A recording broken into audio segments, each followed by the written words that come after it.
welcome to tonight's live stream. So thank you everybody for joining me. Glad to have you here.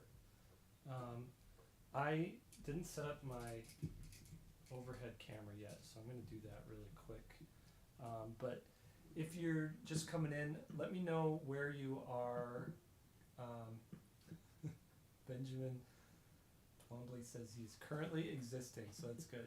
Greetings from Peru. Glad to have you here.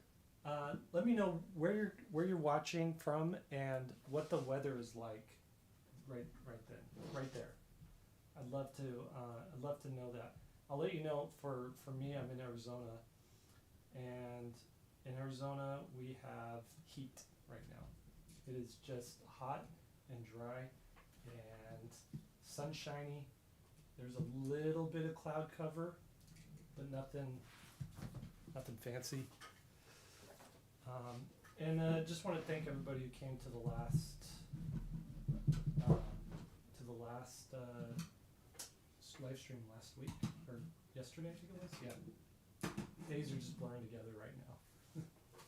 So we got people coming in from California, Dallas, Texas. I used to live in Dallas.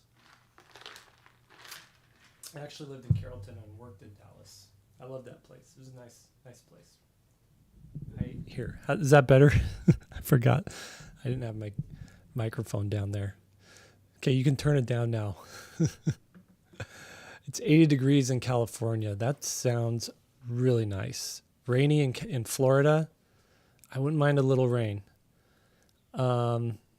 Yes, it's Mustafarish hot here in Arizona.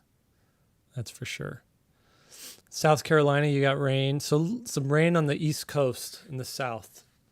Oh, we've got Cedric from Shreveport. Shreveport's a nice town. I have been there a few times, and there's an artist that lives there named William Joyce, who is a friend of mine, and we've worked together, and we stay in touch. And he's just been a huge inspiration to me in my career. If you don't know who William Joyce is, you guys got to check him out. He is a children's book illustrator who is also a filmmaker. There's a show called Roly Poly Oly that was based on characters that he created. And then he made a few movies, or he was like the idea behind several movies like Meet the Robinsons, Robots from Blue Sky, Epic, which is based on Legend of Leafman, and what else? Rise of the Guardians. I helped work on that a little bit before it was ever done at DreamWorks. We did like the precursor kind of prep work for that before it went there. So it was cool. So when I worked in Dallas is 3 hours from Shreveport, and I would, sometimes Bill would come out and work with us at Real Effects, and sometimes we'd go out and work with him at his studio in Shreveport. Super cool stuff. So yeah, the Kickstarter is, let me pull that up there. Kickstarter is 2 hours away from ending. 112 minutes to go, down to minutes now. It's down to minutes. So that is where we're at. It starts out with days, then it goes to hours, and now we're so close to the end, we're at minutes. And I can tell you right now, having it reach 85,000 in funding pledges blows my mind. I was not expecting the Spaceship Kickstarter book to go that hard with 600 backers. So this just kind of proves to me and tells me that something like this is something people want, and I am happy to provide that and make that. This is the current favorite spaceship from Lightyear. This is the XL02. So what are we going to do today? Today thank you, Nathan, for backing yesterday. I really appreciate that. Calendar still says it's glitched or forgot. Let me see here. I made a new image. It said it's unlocked. I guess I forgot to upload it. If you go to the updates, I guess I forgot to upload it to the main page. If you go to the updates, there it's unlocked. Kasha says, hello from New Zealand. Been loving these streams. Hope you continue. I hope to continue too. I have every intention to keep doing these, once every week or so. So they're a lot of fun for me, and I do enjoy them. Okay, so yeah, the Kickstarter is just minutes away, and so anybody who's backed it, high five, right there. Put your hand up to your computer screen, and we can do a 5. And I just want to thank you for that. If you're not into spaceships, that's okay. But you might know somebody, so pass that on. So let's go into what we're going to work on today. Let me switch here. I was working on putting that in the shop. We're going to open up a file to color. We're going to color a spaceship today. Let me just looking in my folders here. And it's going to be Star Princess Avon's, her spaceship. All right. So this image size is, let's go to image size. It's at 400. We're going to just bring it up to 600 because I like working really large. It gives you a lot of leeway with the line work. So we're going to blow it up to 600 pixels per inch, and then we're going to go from there.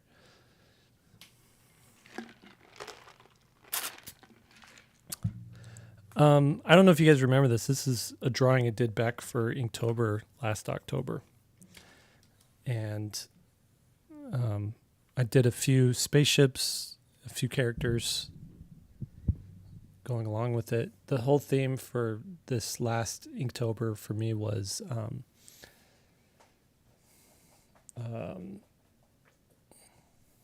Redshift Renegades stuff. Although they weren't called the Redshift Renegades back then. They were called Space Punks, I think is what I called them. I'm going to set that to multiply. And now we've got a layer under here, and we're going to just fill it with a nice even gray. But the first thing you do is you go in and you select the outside of all of this. You expand it. Expand it by 3 pixels. And what that does when you expand it, if you go in here, you can see here, it pulls that selection in so that you're not butting up right to the edge, because you can get some weird looks with that. I'm going to inverse it, and now we just go in here and fill that up. So now we have that. Oh, we just got to add a few other things here.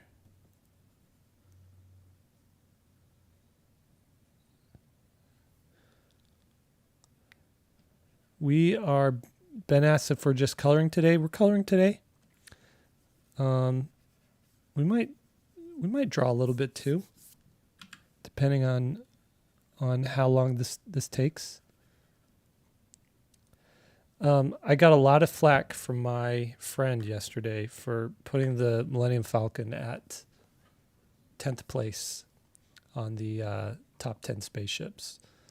And so I have to admit, that was too low on the list. The Millennium Falcon should not be that low. Honestly, it should be in the top 4. It should be up there with the X-Wing and the TIE Fighter. So I know some of you complained about it yesterday too. And I think what was going on is I was trying to I was trying to mess with your expectations and trying to justify to myself that it really wasn't as cool of a spaceship as it is. But Millennium Falcon is iconic. It's a pinnacle of design, and it is it's just beautiful. It's a beautiful ship. Have you ever been to Disneyland, to the new Star Wars land? What's it called? Galaxy's Edge. They have a close to life-size Millennium Falcon there, and I gotta say, when I saw it with my own eyes, it was literally breathtaking. Like I couldn't I couldn't breathe. I lost my breath for a minute there. But it is not a full-size Millennium Falcon. It looks full-sized, but when you get close to it and you see like the door that, the ramp to walk up into it, how small that is compared to the movies, then you realize, oh, this is maybe 0.8 size compared to reality. And I'm not sure why they didn't just, they had the space. Why didn't they just make a full-sized one? I'm not sure, but maybe some accountant was like, listen, if we make it 80% of the size of the Millennium Falcon, we can save $2 million. And you won't get anybody complaining about it. They didn't count on me.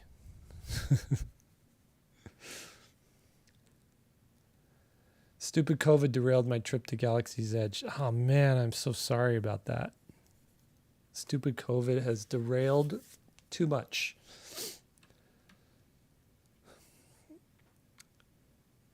I was chatting with a friend about your list last night, and this is Mark. He has the Phoenix from Battle of the Planets, Gotcha Man, in his top 5. Let's look at that up. Phoenix from Battle of the Planets. I cannot remember.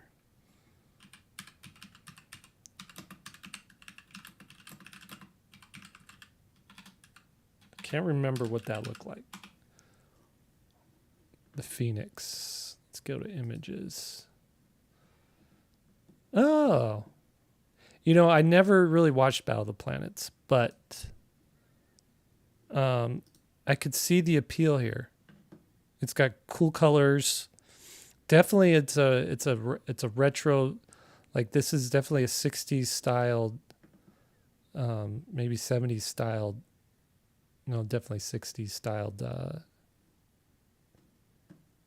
rocket ship, spaceship. That's a cool shot though. That's really cool. Okay, so he had that as number 5, in his top 5. Fair enough.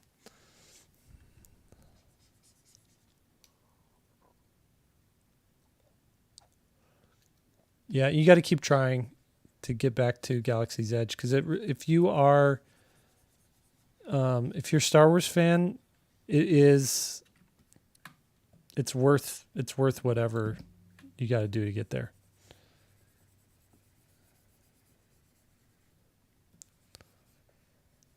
Well, okay, not whatever you got to do. I would not risk your life to get there, or risk the lives of others to get there. So don't take me at that close of, don't take me at word value there for that.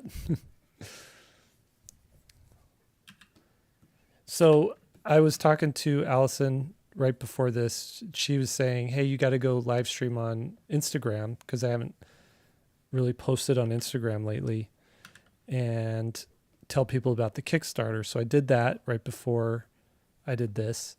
And then I was telling her, well, I'm going to live stream planning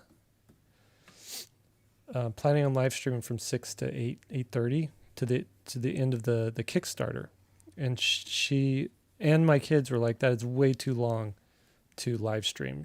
You're going to be, you're going to be too boring. You're going to lose your energy.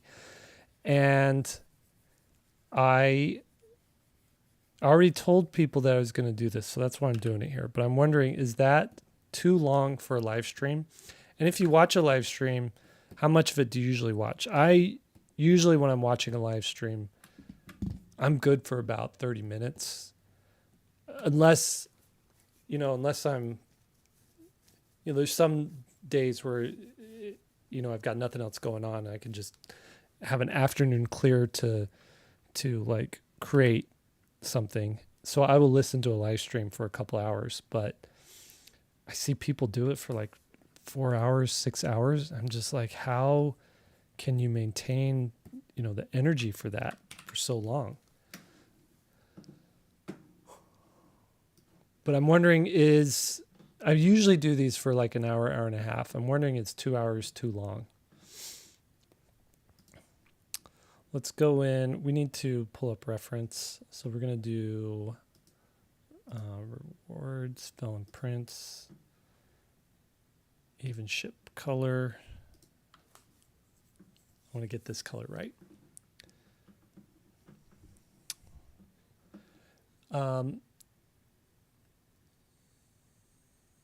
The phoenix turns into a flaming bird, just going back to the comments here. That's really cool. That's a cool feature. Curtis says, awesome ship. Thank you. Absolutely love your art style, says Aaron Tharp. I worked on the new creatives and it introduced me to your work. Thanks for sharing your talents with us. Oh, cool. Check out, if you want to know what he's talking about, do a Google search for the new creatives / Jake Parker or dash Jake Parker. And they did a 10-minute like documentary on my work like 5 years ago. I was super honored to have them do that. Raven says, when you do a physical sketch in orange and red and ink over it, how do you deal with the sketch underneath? Do you digitize and then get rid of it there? Or do you then make a physical master with a light box? So let me, if you missed the beginning of this, you can see here, this is what I started out with.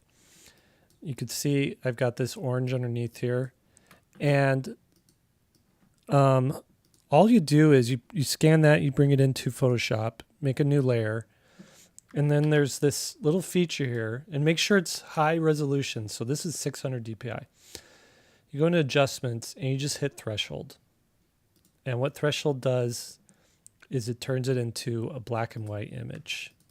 And you get in close, you can see the lines are a little crunchy, but when you zoom out, it is perfectly cleaned up. So that's all I do. That's how I do it.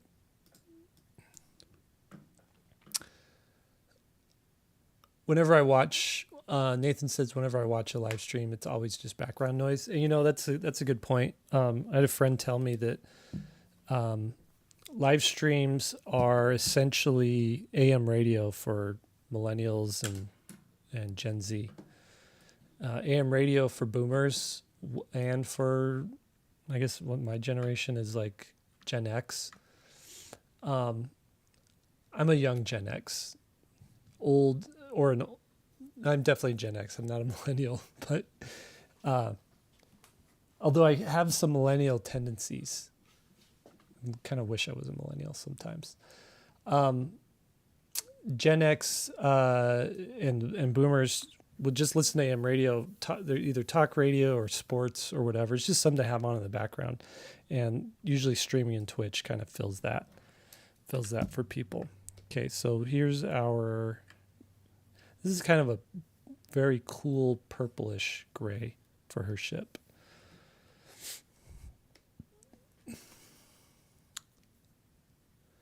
Mark says, watching live, hour and 90 minutes tops. Anything longer and life gets in the way. Yeah. But Fridays are easygoing.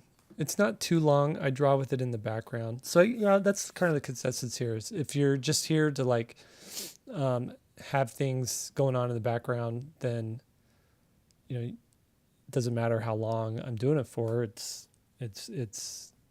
like having someone in the room with you. let's see. Someone just said 99 minutes left in the Kickstarter. So let's just check how that's going. We are at 96 minutes to go and 95 minutes to go. We're at 1,626 backers with a pledge of 85,000. That is amazing. You guys, thank you so much. This is your last chance to get it at the price that I have. I'm ordering a few extra books for my shop, but I'm gonna have to charge a little bit more for them just for economics sake. Mark says Gen Xer here, podcasts work too. Yeah, I listen to podcasts a lot as well. Cautious Art says the animated short of your spider robot was fun. Did the animation match your expectations of the character? I had zero expectations for the character when I created it, but seeing that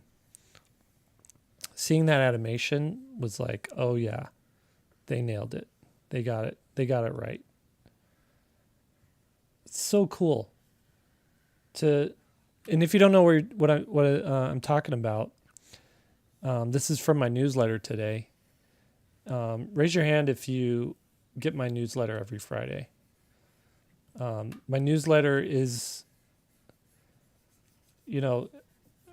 it's a service for you, but it also helps me in that it's just an easy way to get the word out about stuff that I'm working on. But most of the time, it's just me sharing other cool things that I've found throughout my week. It comes out every Friday. I'll show you really quick here. This is where you sign up, mrjakeparker.com/newsletter.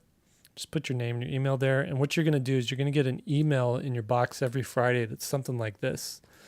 This is just an update of what I've been working on. That's usually the first thing. It's broken down into 5 things. So number 1 is usually what I've worked on that week. Number 2 is something 2 through 4 is something I found interesting. And this is what I was talking about here. So this is a sketch drawing that I posted online April 2nd, 2013. So 483 weeks ago.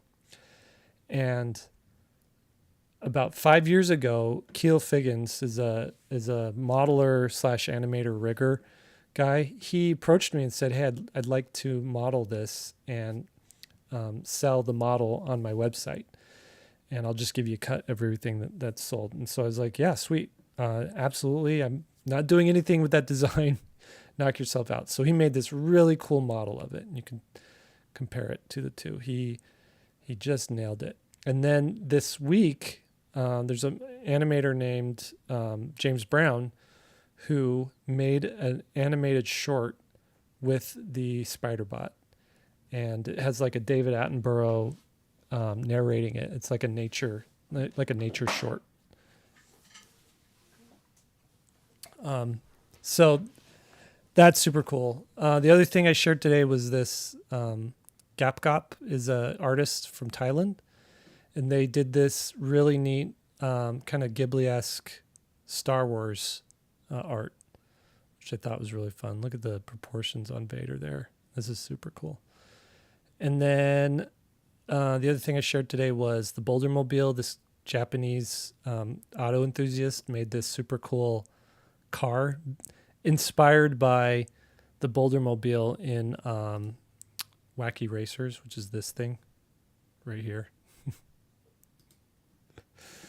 Look at that. Isn't that cool? Look at the engine sticking out of the bottom. And you know, all these things I have links to the source. What's cool is he added in the center here this like plumbing. And what it does is this hooks up to, you can see it right there. It hooks up to the engine in the back and sucks out the heat from the engine compartment and blows it at your feet so that it can keep you warm through the. So you see right here, that's attached to it, and it keeps you warm in the winter. It's really a genius idea. And then the last thing I talked about was the last thing each week is from the inspirational thought unit. This one is on potential, and I usually have a quote and I just talk about it. So this week it was a quote I've been pondering throughout the week as I'm working on a spaceship book. It says, "It's easy to be seduced by the world of potentiality. A book is always greatest before it's written. You are intoxicated by what it can be. That's very dangerous. You want to kill those seductions as quickly as possible, and one way to achieve that is fast iteration. Make known the unknown. Murder your fantasies." And he speaks the truth, is what I said. At some point, you have to make your vision a reality, and that's when you realize where all the holes are. In whatever project you're working on, your vision rarely matches up with what you're thinking, what you're imagining.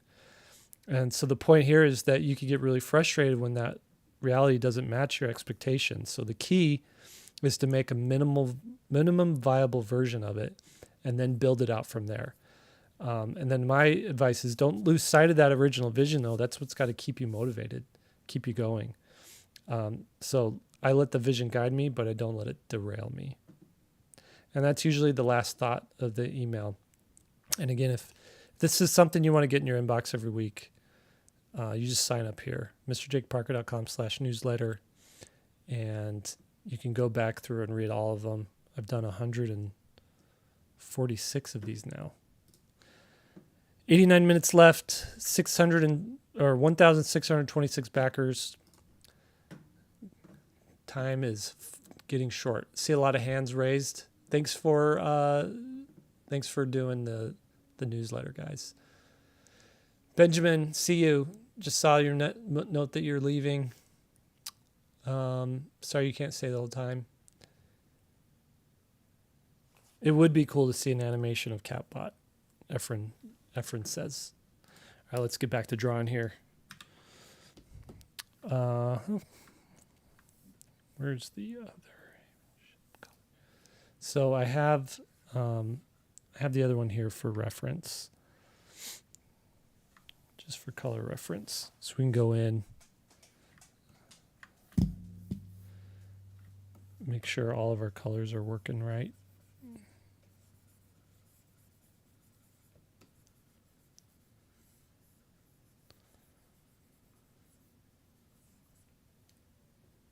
Oh, you know what? I think let's look at this. Yep. This needs to be the same color as the paneling.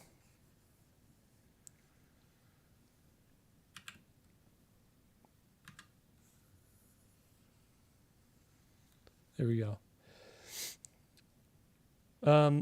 Cautious Art asks, is directing this sort of animated short something you think you could do in the future? Seeing more of these robot designs come to life would be great. I don't know. I keep wondering if this is going to be my career for the next 20 years, what I'm doing now. A Kickstarter book every year, freelance work, different projects like that. Or if I should go back and work at an animation studio, or if I should get a job at a game company or something like that. And I just don't know right now. I would like to make a few more graphic novels in my career. I'm 45, and if I want to retire at the normal time, which is 65, is what I'm doing now going to work? That's my big question I've been kind of dealing with the last couple of years. It's what do I want to keep on doing? I do enjoy my job. I love it. I absolutely love it. But it is fraught with danger. And by that I mean you're at the whim of, when you're being supported by essentially a fan base, you're at the whim of a handful of people, and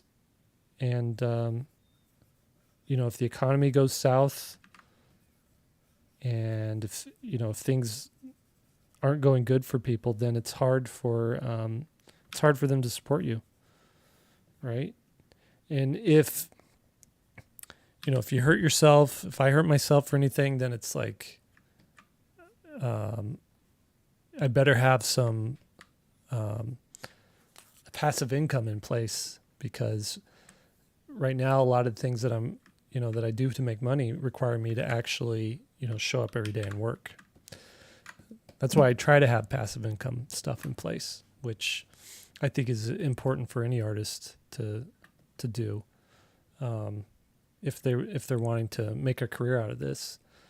And passive income is anything that you can sell that doesn't require you to work, right? So that's why I have an online shop. That's why I started SVS Learn, which is a way to like do something that's good for the art community, but also can support me as an artist as well. Okay, we need to get out Avon's. We've got to find a picture of Avon so that we can.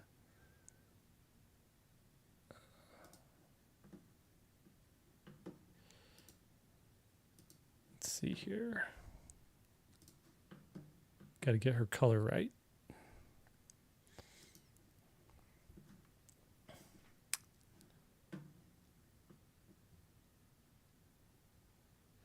Aaron asks, do I have any piece of art of yours that has any strong significance to you?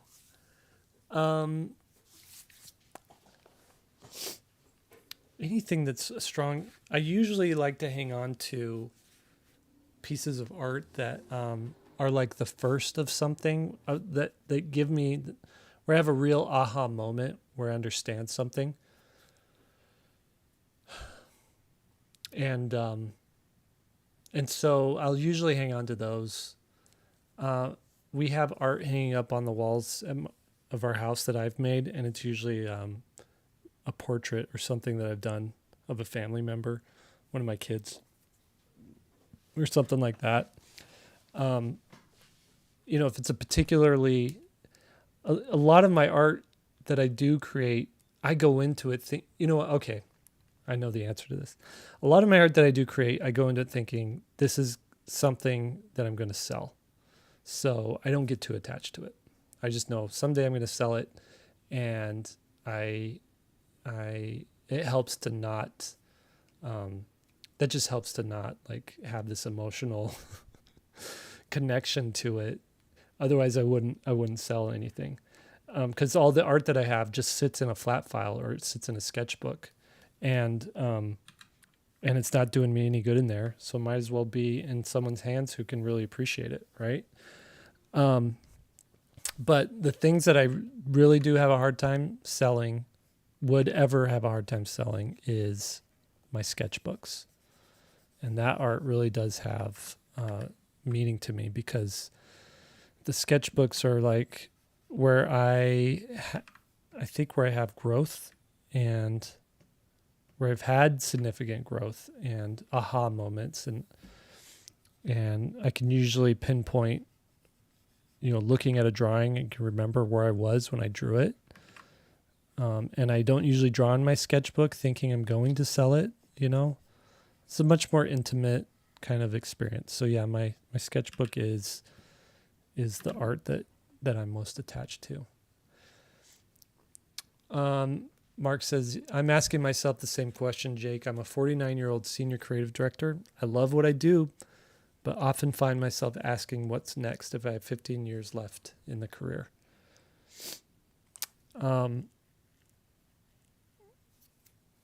That is I wonder if it's a mid-40s type of situation where you're at this point in your life where you have so in your 20s you're figuring stuff out, right? Your 20s it's experiment phase. For half of your 20s your brain isn't fully developed, right? So according to science, at least for males, their brain isn't fully developed until like 26. So there's still like, I think that's why you see these, you're still like dealing with fantasy versus reality. And that's why you see like these crazy successful young 20-year-olds who like have zero, like zero, they have massive confidence, right? And they're just going to do whatever, and zero life experience, all right? And so the ones that stand out are the ones who get lucky and have some ability to go along with that. You never see the ones who like totally tank, right? So that's your 20s, is figuring stuff out and learning your craft. Your 30s is usually you're getting to that point where you've mastered your craft, and now you're just seeing what you're able to do with it, right? And your 40s is now you can apply wisdom, like life experience, 20 years of experience, to this craft that you've mastered. And then your 50s and 60s, if you're still working, is like trying to stay relevant, I think. As sad as it sounds.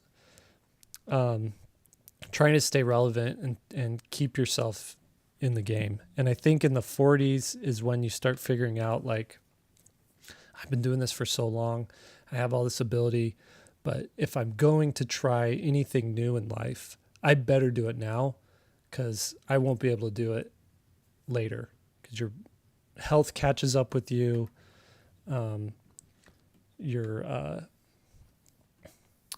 I do think there's some ageism that goes on in a lot of industries where people don't want to hire older people just because A, they cost more, and B,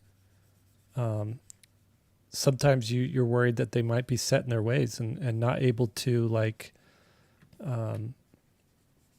not able to think outside of the box, or to think in the new, the new paradigm that everyone's currently thinking in. Orbital Hub says, your books continually sell, do they not? Part of your brand funnel? Yeah, I mean, it ebbs and flows. All of my self-published books, they usually have a 2,000 to 3,000 book lifespan. And after that, it gets significantly harder to sell them. And I don't know if I'm doing something wrong. I have some business acumen, but I'm not a businessman. I'm an artist first. So, there's some people who are just really good at the business side of thing, and they could be like, 3,000 books, I could sell 30,000. You're just doing XYZ wrong. And I don't know how to do that. So if I want to keep selling books, I feel like I have to make more books and new books. And so that's where my head's at there. But, I've done 6 or 7 self-published books times 3,000, which is 21,000 books total that I've sold, close to. And at $25 a pop, like, that's a significant amount that's enough money to like support yourself.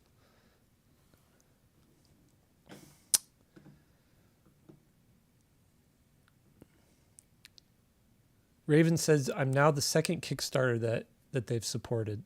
I appreciate that. Thank you. I hope my Kickstarter lives up to whatever expectations you have for a Kickstarter. I try really hard to like make sure I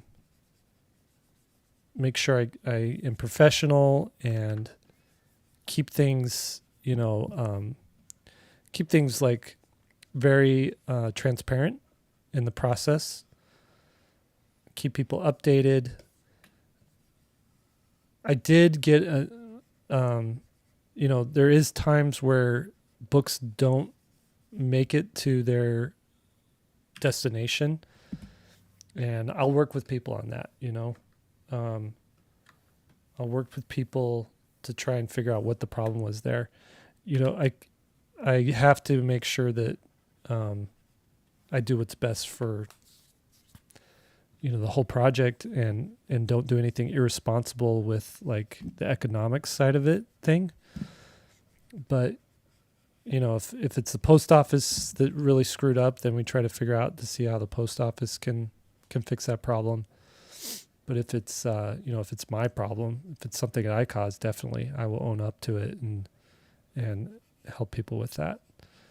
But for the most part, like of all my Kickstarters, the amount of books that fall through the cracks are like, it's just such a tiny percentage.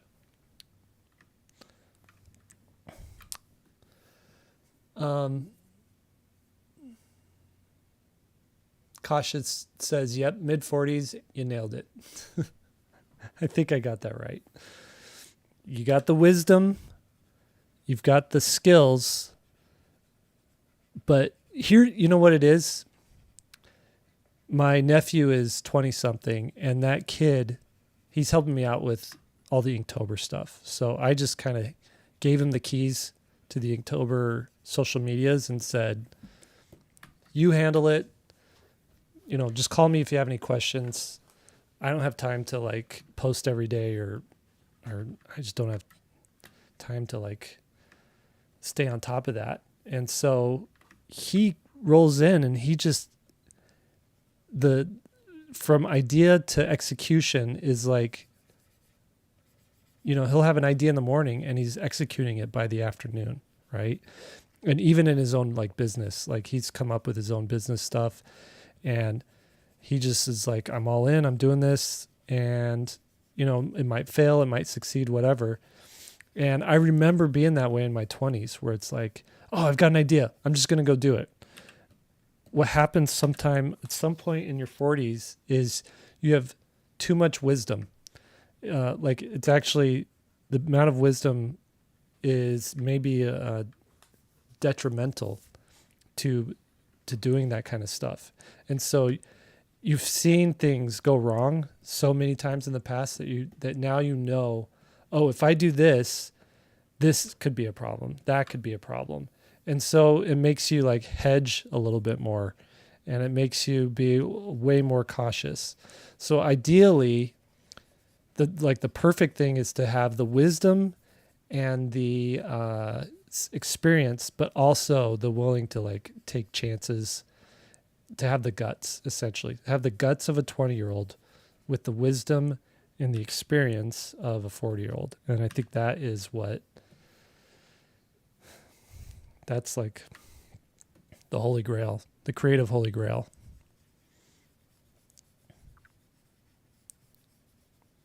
So that's a good way to put it.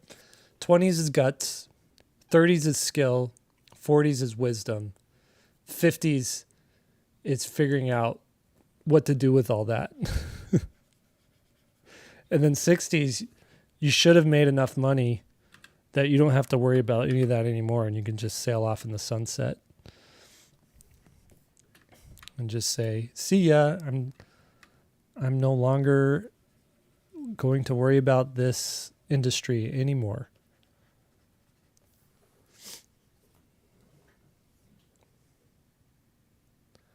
Curtis says, sounds like the illustration career is hard. It's no harder than any other career. I assume. Like, I have a friend who's a lawyer. I have two friends who are lawyers. And one of them is just like he wants to get out of it as bad as he just is done with it. He can't stand being a lawyer. And then I have another friend who has like the cushiest lawyer job ever. He doesn't have to, he's essentially works for the government as a lawyer, and he just shows up every day, does what he's asked to do, goes home. And he's like, it's boring. It's just one of the, he was telling me, it's like, It is not glamorous and it's not boring, but it pays the bills, right? And so I look at that and I'm like, you know, well, I'm kind of happy that I'm doing illustration, but I'm stuck with like the whims of how much people actually need illustration in their life.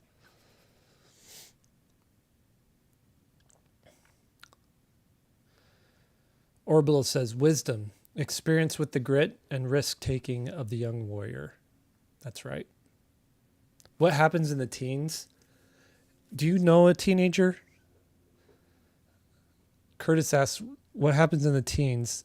I have 3 teenagers, and I have a 20-year-old, 21-year-old, so I for several years I've had 3 teenagers in the home, and I can tell you right now, the only thing that's going on in their mind is how much fun can I have?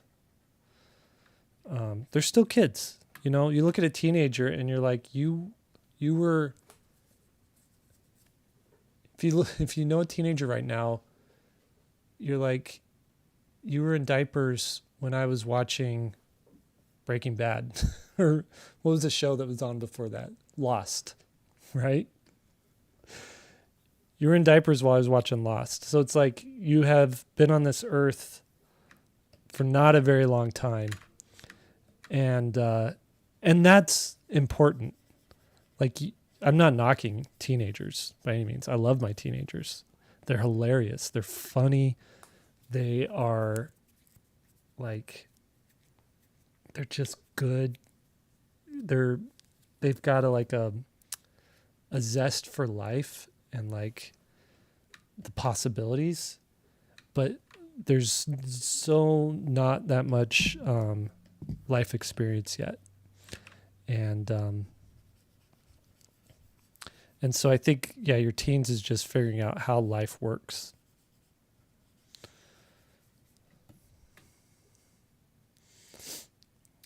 Orbital says, the cowboy, the warrior, the king, the sage, stages in a man's life. That's a good way to put it.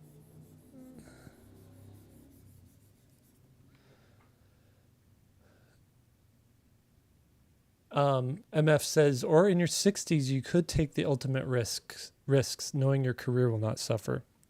That's a good point. That's true. You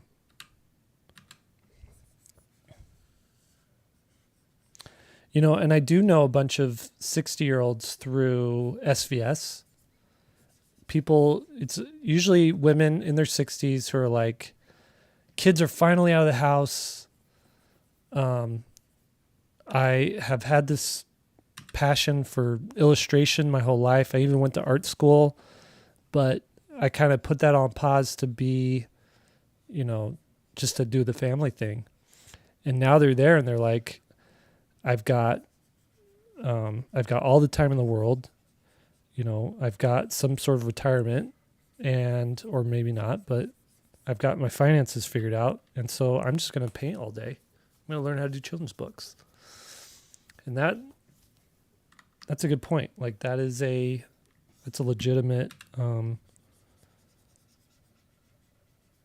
that's a legitimate thing. It's like, you've got the wisdom, you understand grit, you understand, you have skill or whatever, or maybe you don't have skill because you've been working on something else, but now you have all the time on your hands.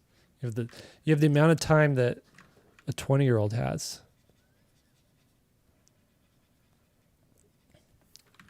So make it count. Nathan says he's 17, juggling photography, videography, and engineering. Allison says teens is learning how to function in society. She's right. And I'm going to have 4 teenagers in a few months. Whoa. Oh, wow. My family's growing up. Allison's my wife, by the way. She's watching from the East Coast.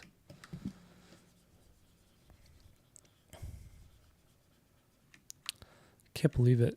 Can't believe kids are that old. I think what the internet's done, like YouTube and just the internet in general, social media, all that stuff, has given teens like the ability to see all the possibilities that that are before them. When I was a teenager, you only had access to people. So you only had access to whatever people you knew. If you knew somebody who could do photography, then you could learn about photography. And if you knew somebody who could do painting, then you could then you could do painting, right? I remember as a teenager, I really wanted to make a alien costume from the movie Aliens, right? But I had no idea how to do it, and I didn't know anybody that could do it, and there was no books that taught you how to do it, and there was no video. Like, how would I get a video of someone who knew how to do it? Now, if I want to make an alien costume, I type in how to make an alien costume, and I can go do it. And so teens are able to have access to all that stuff like you never have had before. Society has never had before. So you're getting teens who can get into photography way sooner, get into painting way sooner. It's just a huge advantage that you have. The only problem with it is, I think I've seen this a lot with teens where they feel like they're behind, like they should be learning this stuff so much faster than they are, when really, like, your teenage years are just a time to like learn how society works, learn how to control your life a little bit, like how to do to-do lists and how to go to bed on time and how to show up on time to things. Because you don't want to be learning that stuff in your 20s. In your 20s, you want to have already had learned that so that you can like be an effective member of society, right? How did this turn into a TED Talk?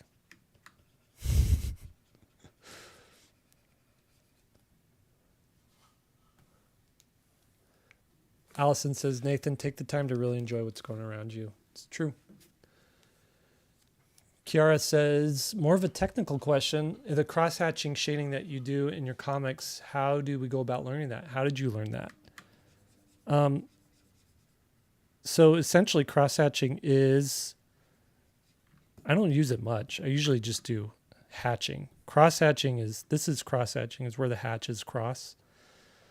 Hatching is where it's just lines. So essentially, I'm just going to show you really quick here.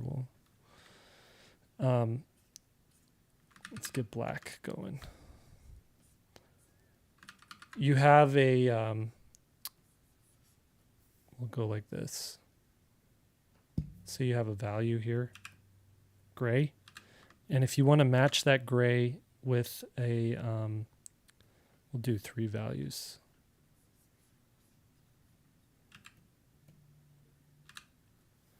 We'll do a light gray on top.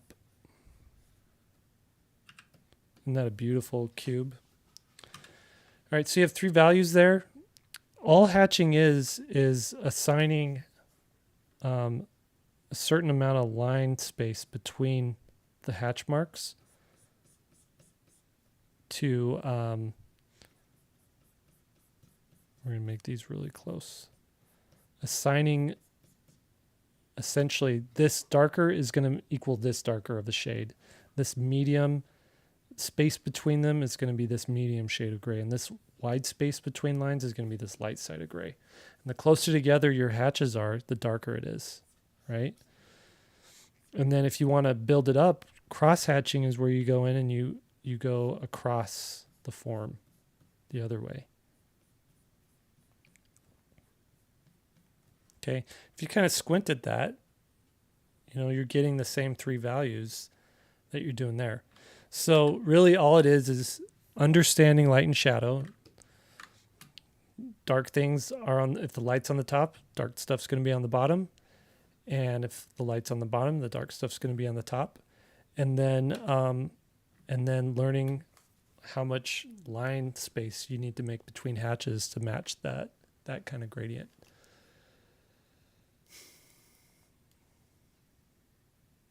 Corey says, it's hard to decipher which information is valuable, though, with so much content creation out there.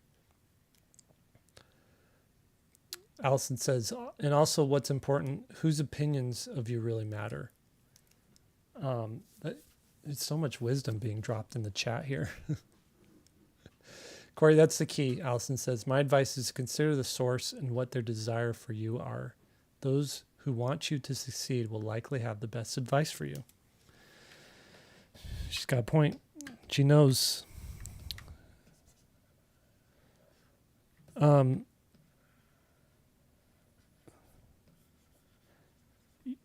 I've said this a bunch before in past streams, but it bears repeating.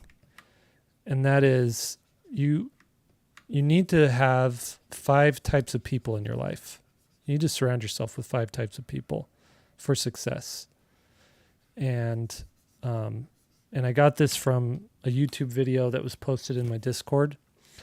And it's something I keep thinking about and keep pondering, because it really does track with what my experience was, or has been, is currently.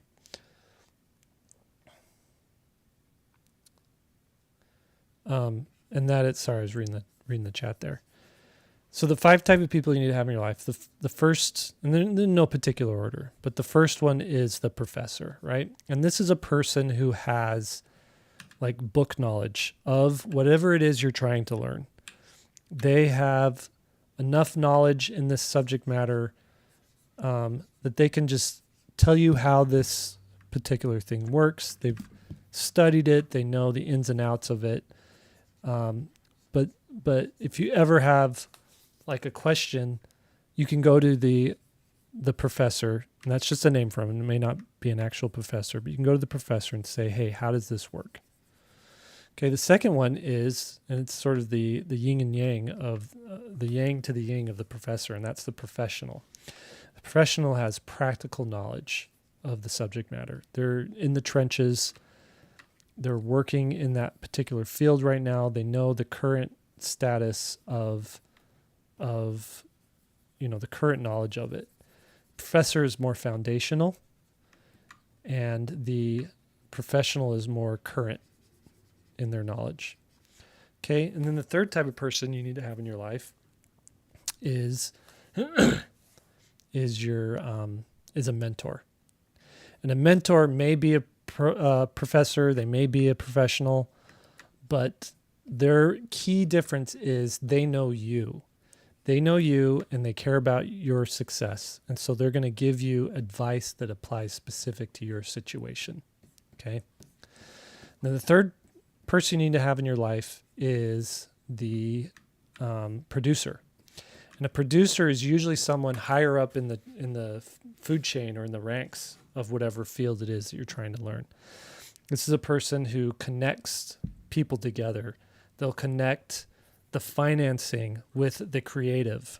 They understand the broader economics of the industry that you're learning about. They understand just really how to connect all the different people needed to make the thing happen. Oftentimes these are entrepreneurs. Okay. And then the fourth is peers. You got to have peers who are also going through the same thing you're going through, who are all trying to learn. And what's nice about the peers is you celebrate your wins together. You celebrate your failures together. You learn from their failures. They learn from your failures. You learn from their wins. They learn from your wins. But you're also going to, essentially these peers who are going through this with you, you all have each other's back. And you're all helping each other out. And you're learning, you're like the tip of the spear in this new sort of industry that you're trying to learn about. So those are the five: professor, professional, mentor, producer, and peers.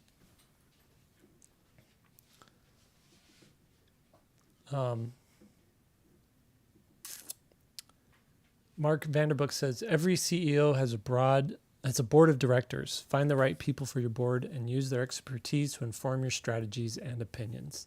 Make it super diverse. Allison says, Mark, I fully agree. That's a good way to put it. Like, find your board of directors.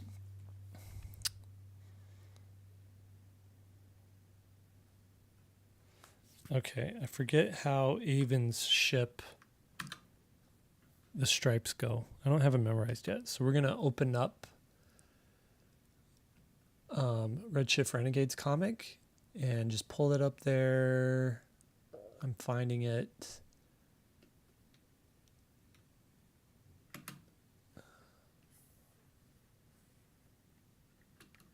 Okay, here we go.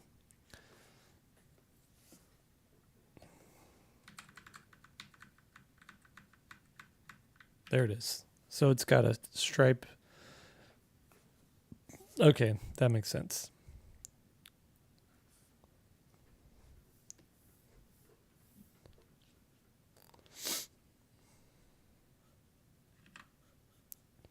We're going to do the stripe and then we're going to go back to the Kickstarter and check that out.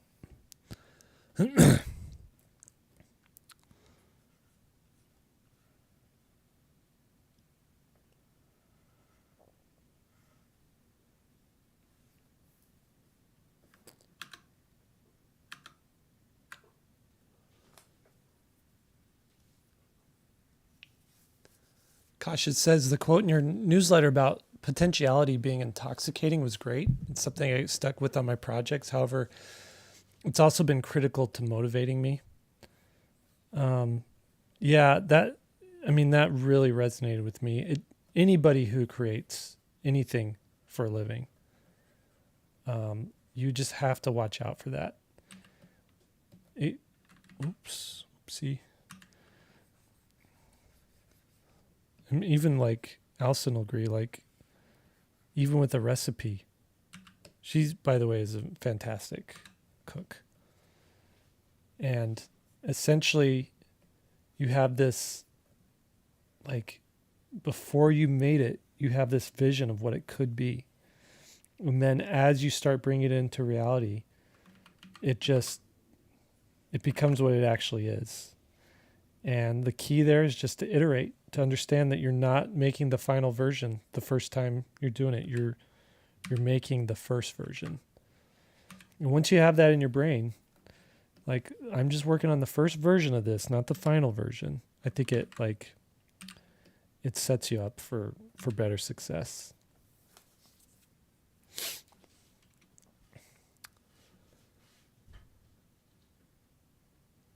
Cautious asks, how do you stay motivated while committing to ideas?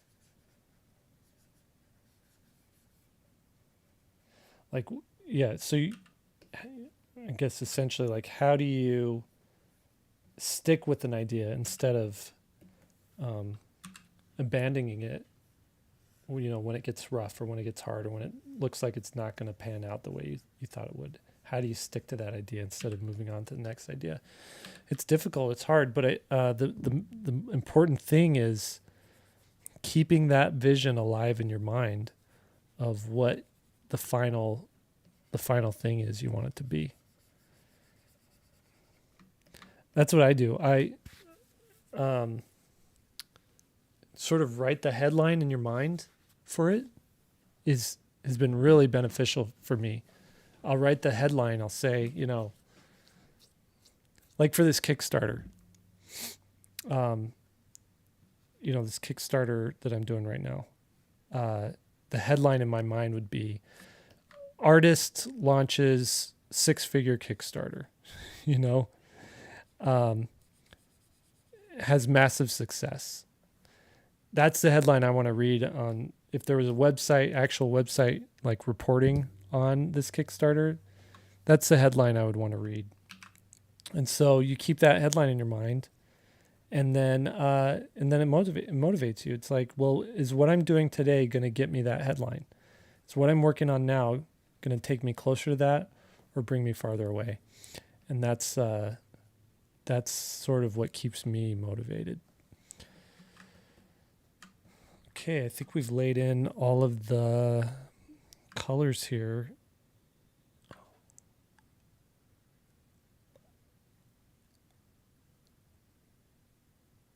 Curtis says cinnamon buns. Why'd you say cinnamon buns?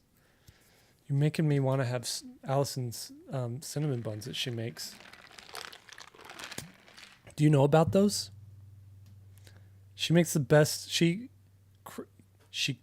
That's what it was. She had the vision for the greatest cinnamon buns in the world. And she made the first batch, and they were fine. They weren't the greatest, but they were fine. And she went back and she kept working on it. She kept working on it, trying to make reality that headline. You know, Arizona woman makes greatest cinnamon buns in the whole world. And now she's done it. She's made these amazing cinnamon buns. And it's my job in life to get her to make them as often as possible. I've committed to that. I like what Orbital says. Art, protect your dopamine penetration matrix and build that habit while feeding yourself visions of winning. There's a book you should read too. It's called Grit by Angela Duckworth. Where is it?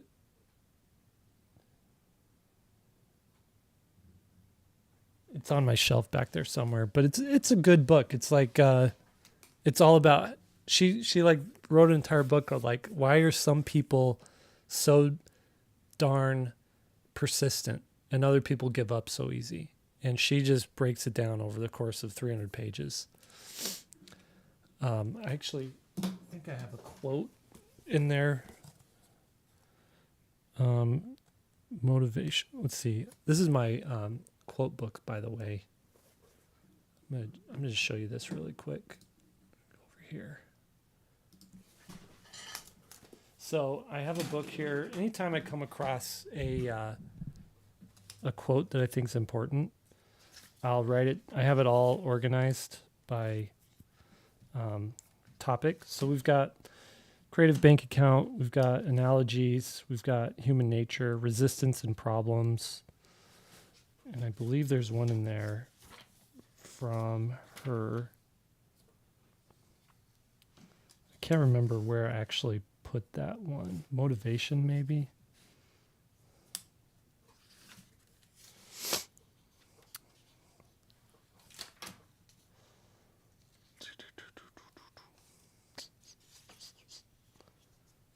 Here's a few good quotes. The professional keeps his eye on the donut and not the hole. That's from The War of Art by Stephen Pressfield. This was an interesting one. 2 years and a plan. That's all you need. Some guy on YouTube said that. I just wrote it down. I don't even know who. I wish I could find who wrote that. But you get that in your head and you think, I've got a plan. I've got 2 years in front of me. And if you focus for 2 years on something, part-time, back burner type of stuff, but you stay consistently with it, you can actually accomplish some pretty great things. Yeah. Productive life. I forget where all of the grit quotes were that I had.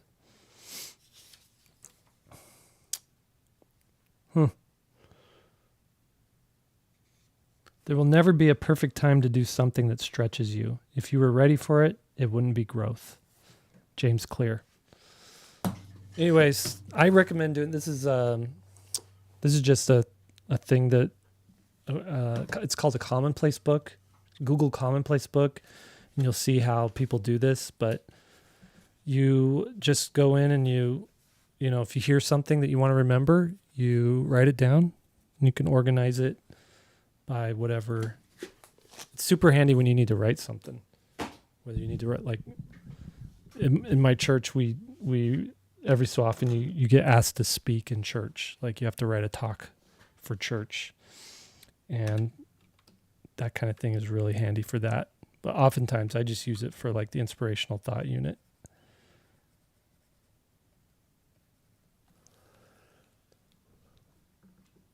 Anthony Wheeler. Look who decided to show up. Oh, man. I popped into your stream for a little bit. It was nice. He streams over on Twitch. So glad to have you here. Oh, we were going to check the Kickstarter. Okay. We're going to check the Kickstarter. 45 minutes left. Oh, my gosh. This has been going by way too fast. Anthony says, another quote, less face, more space. I'll go into that later. Okay, we're at 86,000 and it's 1,600 backers with 45 minutes left. If any of you are on the fence right now, this is your chance to get in on this book at this price, which is $25 or $35 for the signature edition, comes with some extra stuff. Because you won't be able to get this kind of stuff at this price after the Kickstarter. That's how my Kickstarters work. Ryan Summers is here. Just want to say congrats and what an awesome push on the final day. Thank you, Ryan. David Chen says, congrats, Jakes. Thank you so much. I want to say congrats to Ryan. He just got a new job as a creative director for, I forget what the place is. It's in Colorado. Actually, Ryan and Anthony, you two should become friends. You guys are both in Colorado. So Anthony Wheeler, Ryan, connect. Both are Colorado people. I think I got that right. You're in Colorado, right, Ryan? Anyways, both very talented artists. Ryan says, are you already taking pitches on what the next collection should be? Okay, so the next collection is going to be Kepler's Intergalactic Guide to Robots. Now, the question is, am I going to do that after Redshift Renegades graphic novel or before? And that's what I'm trying to figure out.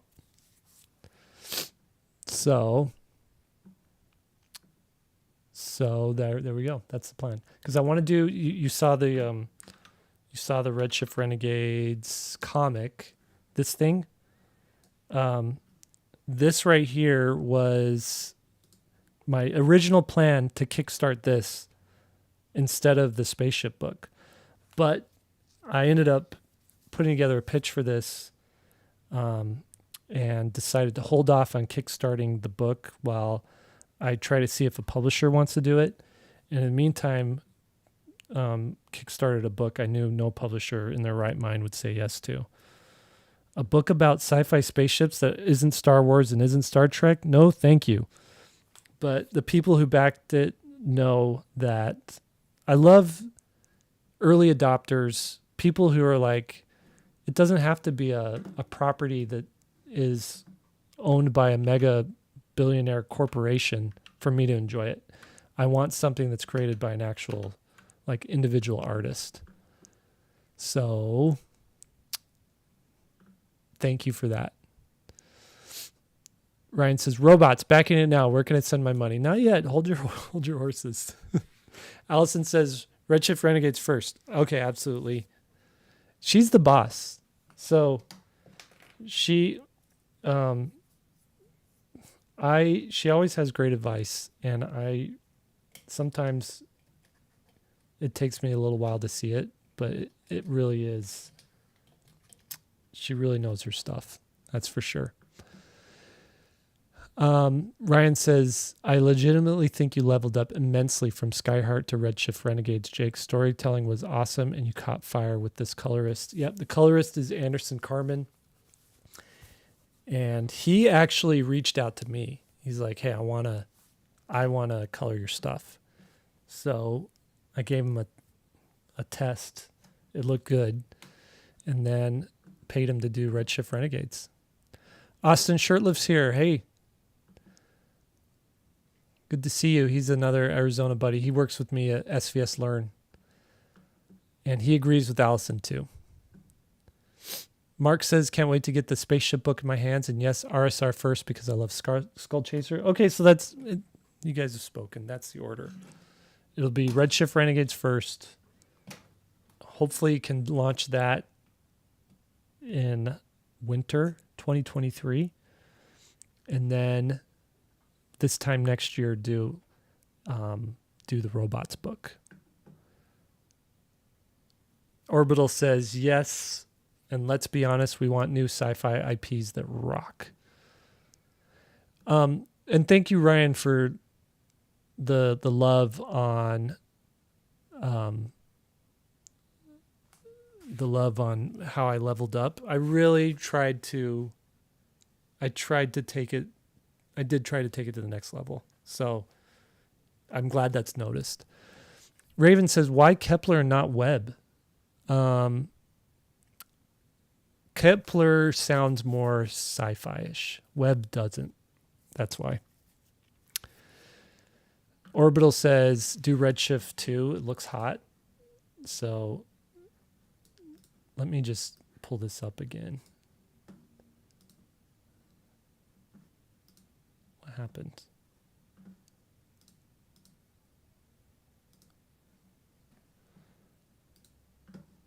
There we go. I don't know why that broke. Okay, so where are we at? I'll just pull up Redshift again so you guys can see it. There it is. So this is essentially we've got these 4 characters: Skull Chaser, Avon, Missile Mouse, and Catbot. Catbot was created by my 13-year-old. He actually created him when he was like 6. I've been drawing him ever since. I thought it was the coolest thing ever. I kind of leveled him up a little bit. But you can actually order the digital version of this on my shop right now. But the whole idea is, how do I get these characters together? These characters who have their own, their own motivations and their own storylines. How do we make them grow together? And that's been my challenge with this one. And I feel like I got way better at doing Missile Mouse since I did the Missile Mouse book. Here we got the action pages. Anderson really, really doing some amazing stuff here with the colors. I also wanted to do a horizontal book. So this was a big experiment to do it this way.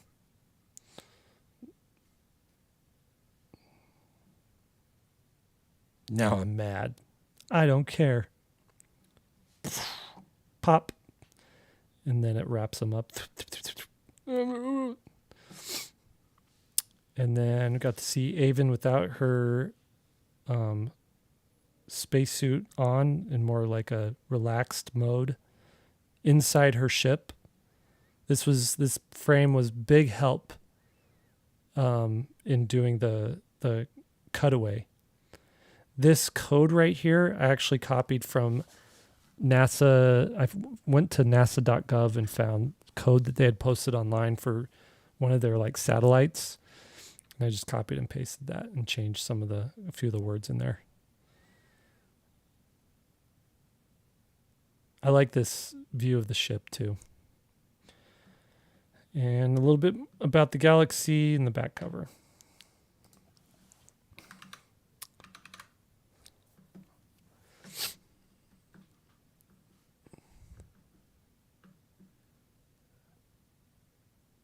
So Ryan asked, did you have a list on what you wanted to work on storytelling-wise when you approached Redshift Renegades? The posing, integrating characters into backgrounds, and overall clarity and storytelling hit me right away. What I wanted to work on, essentially what I did was I went into my folder of inspiration for comics pages that I thought really sang and looked good. And a big thing was, how do I do really quiet scenes better? How do I do action scenes better? And I tell you, a big inspiration and influence on me was Daniel Warren Johnson's Beta Ray Bill. I read Beta Ray Bill, and I was like, this is too good. I want to be a part of this. I want to do something like this. And so I've read his other work too. Beta Ray Bill, I think is one of his best, but then I read Wonder Woman and Extremity and Murder Falcon. All of those are like just really good storytelling, and that's the bar I'm trying to reach.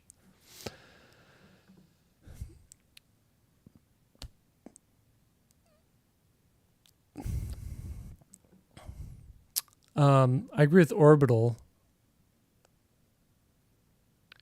Mark says, I agree with Orbital. I love how your work hangs together in a shared universe. I could see Redshift Renegades, Skyheart crossover working, even though they're different. I want more of the shared universe. That's the idea. That's the plan, is to eventually tie everything together somehow. And I have a way to do it. So you just wait.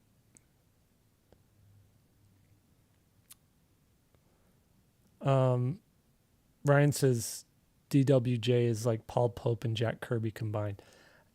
And you're missing one other person. I don't know his name, but the guy who draws One Punch Man. Throw a little bit of One Punch Man in there, and I think you've nailed it. It's those three. That's the Daniel Warren Johnson formula. One Punch Man, Paul Pope, and Jack Kirby. Yep, digital version means you can read it tonight. Download that sucker tonight. 33 minutes to go on this Kickstarter. We're at 86,000 pledged, and we've got 1,639 backers. You guys, this has blown all my expectations away. When I was planning this Kickstarter, I thought, how do I get a 6-figure Kickstarter? And I was like, nope, it's not possible with the Spaceship book. My goal is to at least match drawings. We just got another backer there. Thank you. My goal is to at least match. It's Kira. She just backed it. Thank you so much.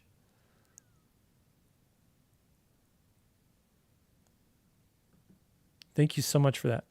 But I was like, I want to at least match drawings 5. It made 50,000. It had 1,200 backers, and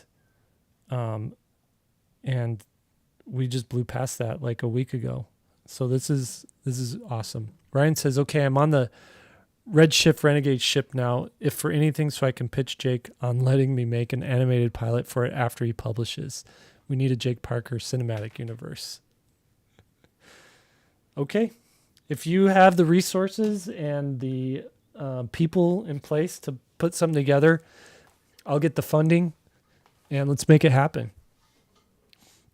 Let's make that happen. Also, I want to show you too, if you go on to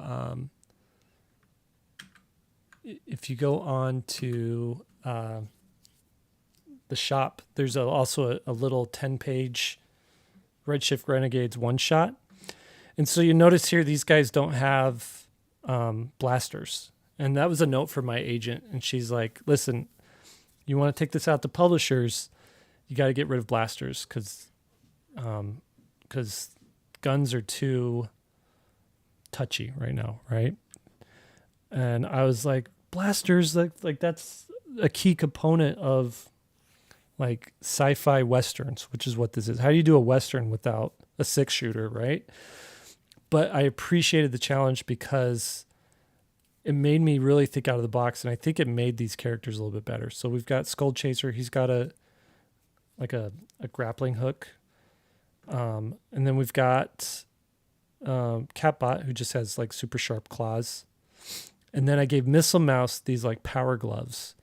And I want to say they have a gravitational field around him, so he can he just has extra strength with them, and he can also use them to steer his flying. And then the coolest weapon of them all, I think, is Avon's Grav Whip. So it's got essentially a gravity distortion field in the shape of a whip.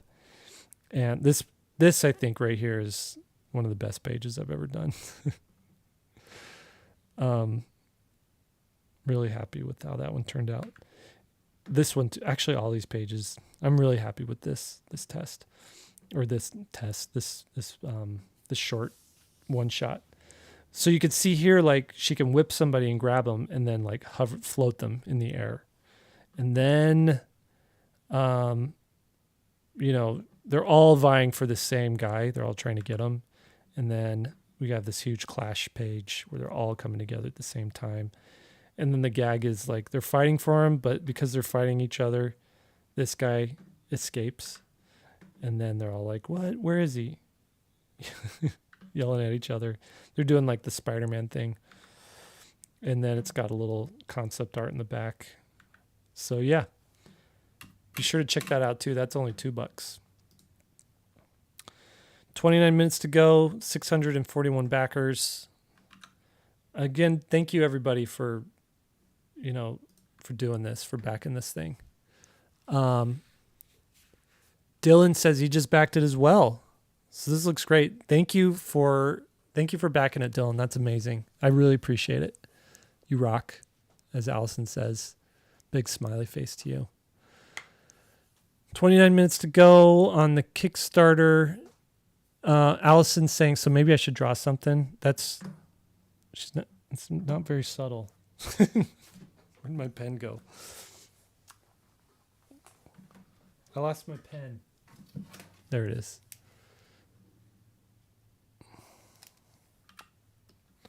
All right. So what we're going to do here is we're going to add, should we add shadow, or do you guys want me to draw something new? Oh, the other key thing, I always forget to do this. You have to save your project. Got to hit save. Let's do that. We'll hit save right there.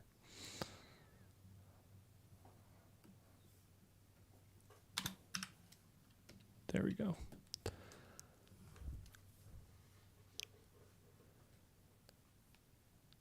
Ryan says, Tanner's here. Hey, Tanner. So good to see you.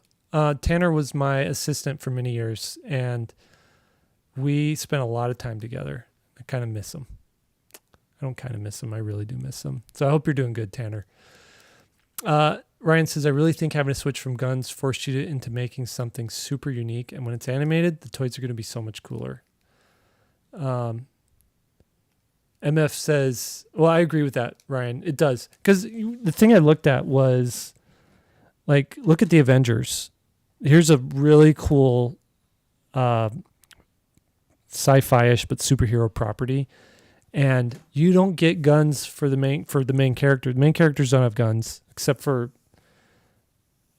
guns are not their primary tool, right? Their primary weapon.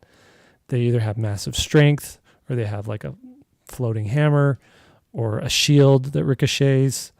It's or pulses that shoot out of their hands. So Avengers solved that problem. You don't get to blasters and guns until you get to B level or C level characters. So Rocket Raccoon has a blaster. What's his name? Star-Lord has a blaster. So I thought, yeah, it was a good note, and I appreciate it. And that's why it's always good to show your work to people who have a vested interest in what you're doing, because they're going to help you think outside the box and make better stuff. And then MF says, in an hour, Daniel Warren Johnson's a live stream scheduled. So maybe when you're done here, go check him out there.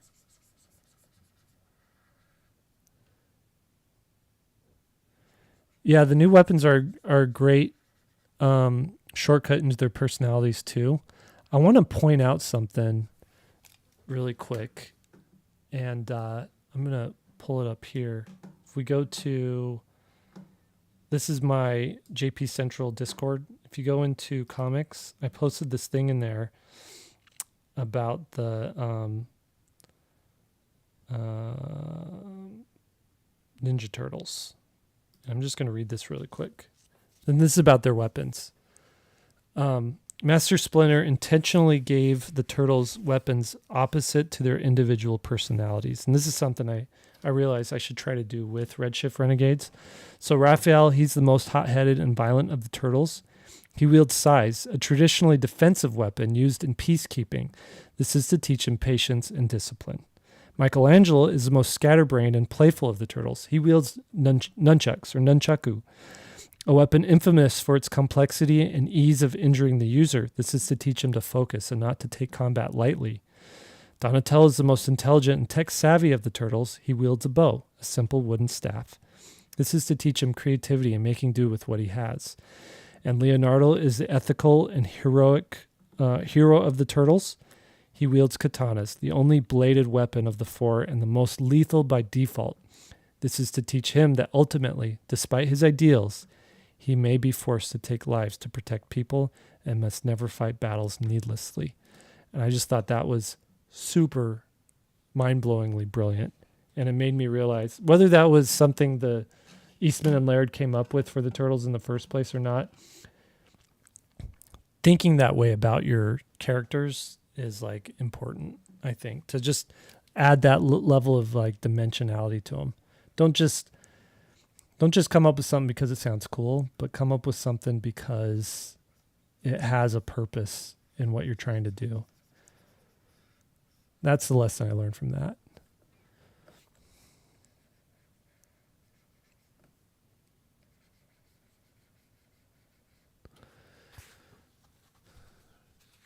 How about draw a Teenage Mutant Ninja? Okay, Allison's really wanting me to draw something, so we're gonna save this. We're gonna be done with it. We're gonna create something new. She's bored out of her mind. Is what she's saying. What if we drew a Teenage Mutant Ninja Turtle spaceship? Just to stick with the theme. How about that?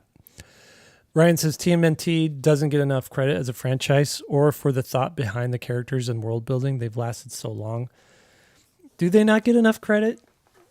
Are they not like $1 billion IP? I agree, though. I think they sometimes do get overlooked, but like Turtle fans are absolutely, in love with the Turtles. Allison says she's bored out of her mind. Turtle time. The newest Turtles animated series is absolutely bonkers in terms of animation quality too. Yeah, supposedly there's a new one on the on Netflix, right?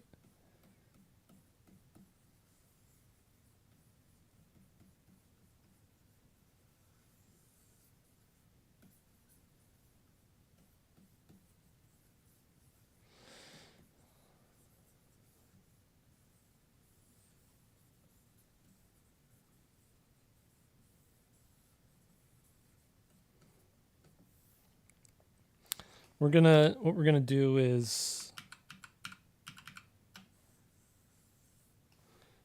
worry about that later.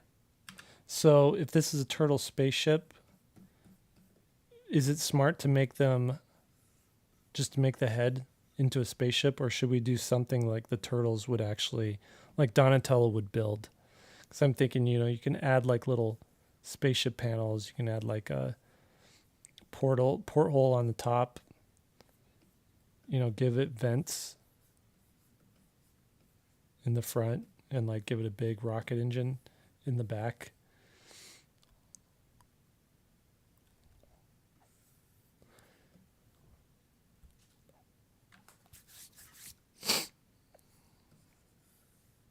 There we go. And that's like the most basic way to go about this. But instead, I think what we're going to do is You know their Ninja Turtle van? We're going to do a spaceship version of that.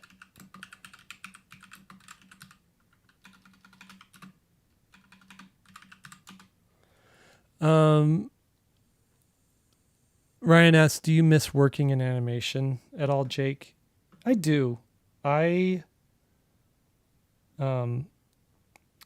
think about it every year. I have like an existential, like, usually there's something that just kicks me into this, like, what am I even doing? I should go back to animation. I miss it so much. And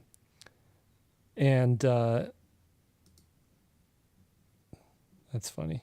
And so I do think about it, and I do miss it. I love the camaraderie that you get from working in a studio. I love the collaboration from working in a studio.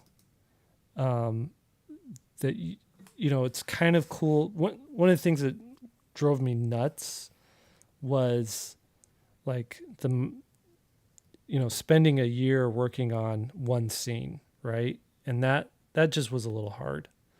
Because when I worked in the department, it'd be like you'd get one or two scenes, and that's all you'd be able to work on a year. So it felt like your contribution was very small. But looking back on it, I was like, maybe I wasn't. I got a job as a 28-year-old. I left at a feature animation studio as a 28-year-old, and I left when I was 33. So I didn't have full wisdom yet to it. And I think the grit and the wisdom would make me a better animator now. Not like a better person in a animation department. Can't find like the perfect shot. Here's the original. Here we go. So yeah, I do miss it. And it's just cool to like have worked on something that that everybody sees, everybody knows about,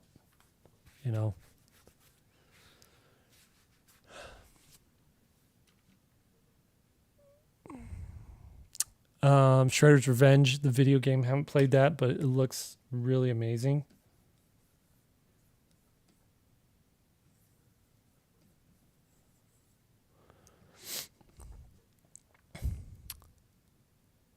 Aki says, question for Allison, if you're paying attention, Allison. If you were the illustrator and owner of the house, how would you have juggled work and family? I'm a mother of 4 young kids, a freelance illustrator. That's a good question. You should talk to Sarah Jane Wright. She's a friend of ours who is a mom and an illustrator, 4 kids. And she has a lot of thoughts about that and a lot of advice.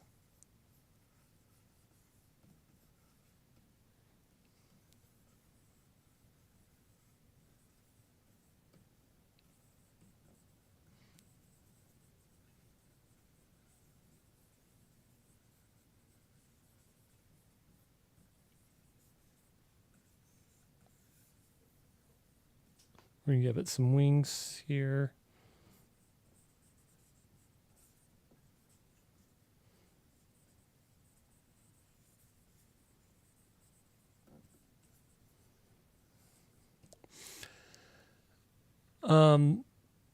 Kasha says, grass is always greener. Having been in a large studio environment for the last 15 years, I dream of being freelance and creating my own things. It's greener. The grass is green. It's weird lighting, where from your yard, it just looks normal. From my yard, from my vantage point, don't get me wrong, I do love my job. I do love what I'm doing.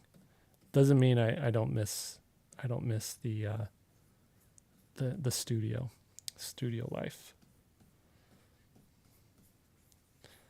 Maybe the perfect balance is to be able to do both somehow. Peter DeSev kind of had that when I worked at Blue Sky.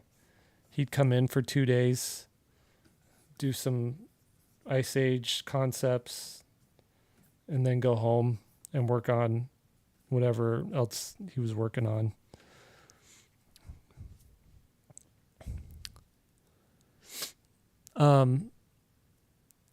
Aki says, hubby's going to switch to be the stay-at-home dad, and we're going to rely on my illustration work. I'm just wondering if you have any thoughts. And you and Jake did a great job balancing work and life and growing a family. Allison pipes in and says, likely a lot like Jake does. When he's in the studio, he's not at home, but he takes time out during the day for important things in our kids' lives. It's been really tricky to find a good balance.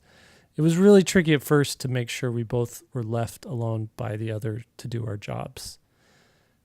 She brings up a point. And in fact, one day I was like, when I first was working at home, I would hear a kid scream, or cry or something, and I would run upstairs because my studio was in the basement. I'd be like, what's going on? Everything okay? Do you need help? And she's like, no, I'm fine. I've got it. A half hour later, screaming again. What's going on? Is everything okay? She's all, I got it, Jake.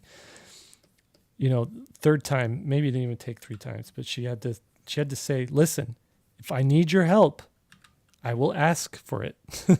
You don't have to keep running upstairs. Go back down and work.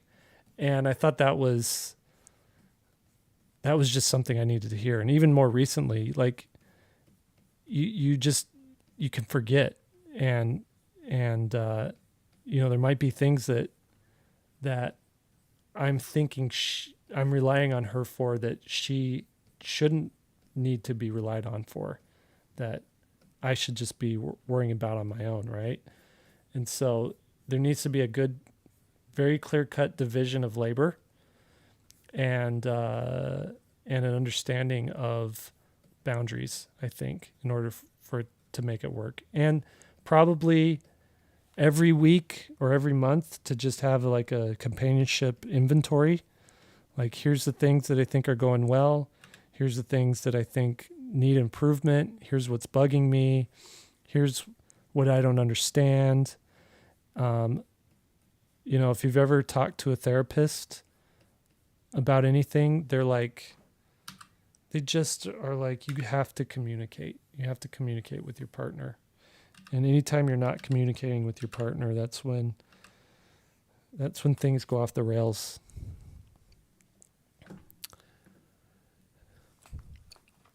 She's saying more in the chat, so you can read that.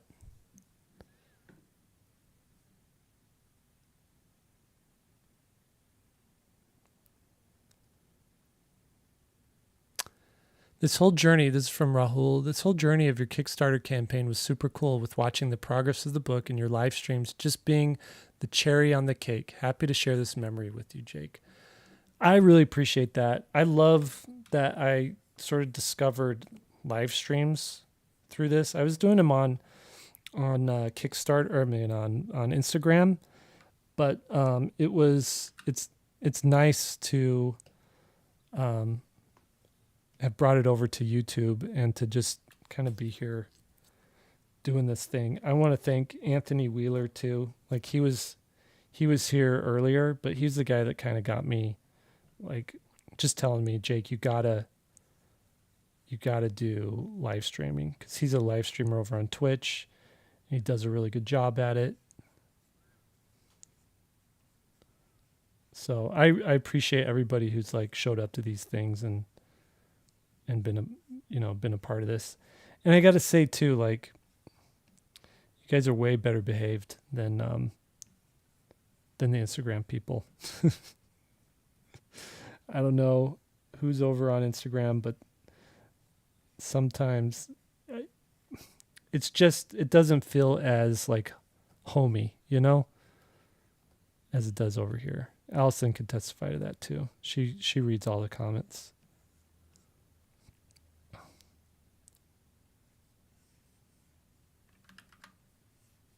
So I'm taking inspiration from like the space shuttle for this.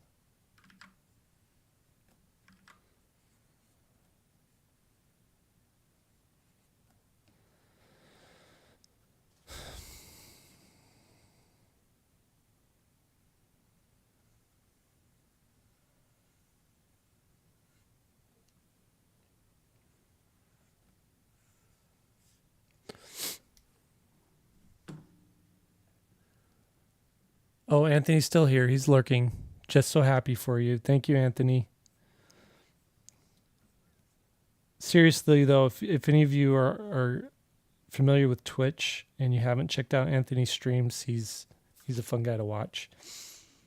Super educational too. Like he shares a lot of his like process and stuff.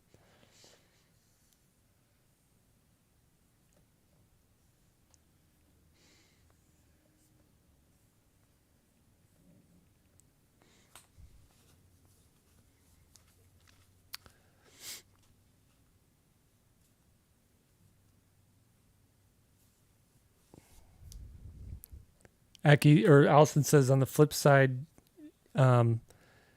he can't just walk out of his office and start talking to me so I don't know if you read the comments, but if my door's closed, that means like I'm not there, right? Like I really am at the office. But vice versa, I can't just go out and like, hey Allison, blah blah blah, whatever, and have her just expect for her to like give me her full attention. So we do have sort of every morning I just get ready for work. And then before I go in my office, I go give her a kiss on the cheek and I say, bye, I'll see you at lunch. And then I'll leave my door open as a sign to be like, yeah, I'm okay to, you can interrupt me now. But anytime that I really need to focus or on a call or something like that, door's closed.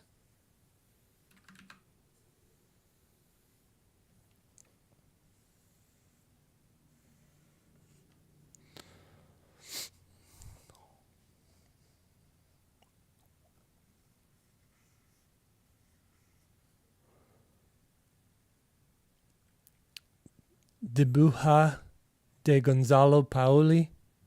I don't have a good Spanish accent, but I think I got it. Gonzalo, thank you for showing up. Thanks for getting a digital copy of Redshift Renegades. I love it. And thanks for stopping by and participating. Hope you have a good evening and a good weekend. Okay, I think we're 9 minutes left on this Kickstarter. Can we check over there really quick? See how it's going? Oh, 8 minutes left. 1,642 backers. We're at 86 pledged. Oh, no, it just bumped up right there. 86,377. Wow. I did not think we'd, I really didn't think we'd get this high. This is amazing. Thank you so much, everybody. I promised I wouldn't cry. And I'm not going to. Can't make me.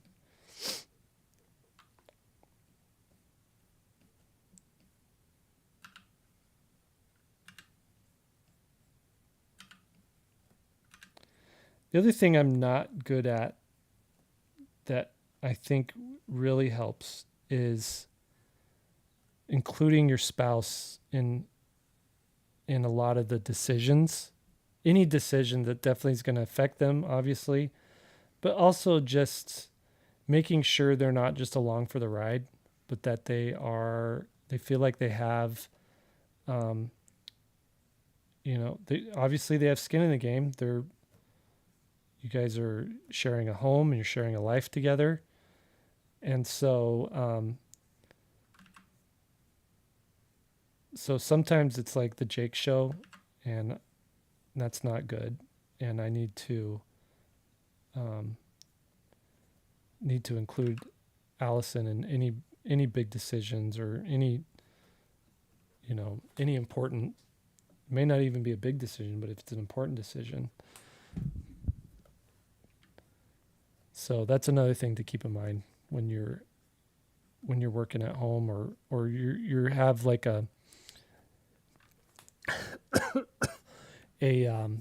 business, like a self-employed indie sort of business, right?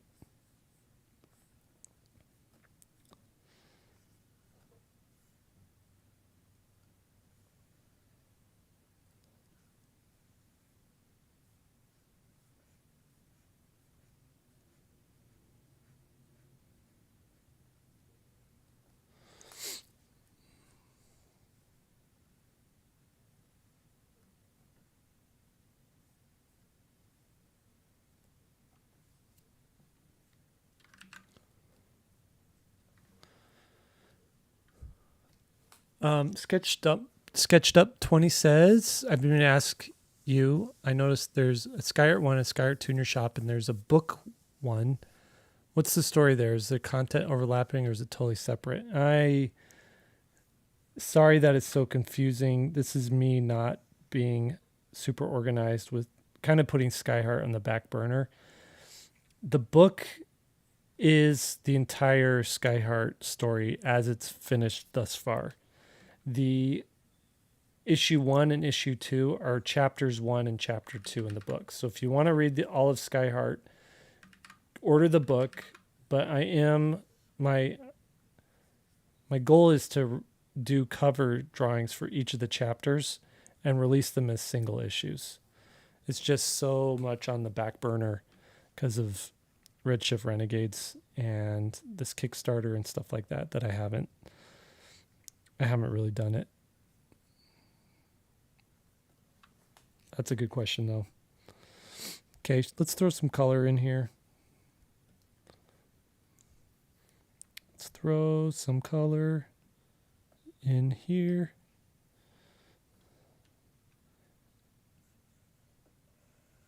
And we are, 5 minutes left for the end of the Kickstarter?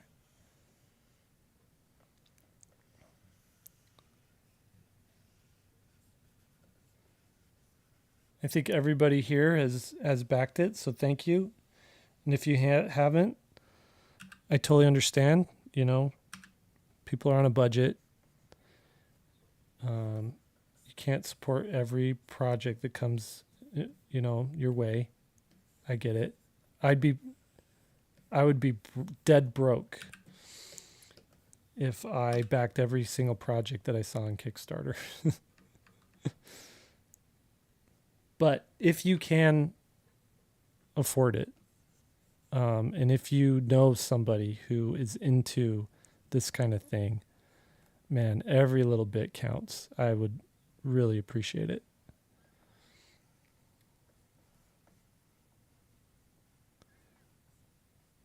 Turtles go to space.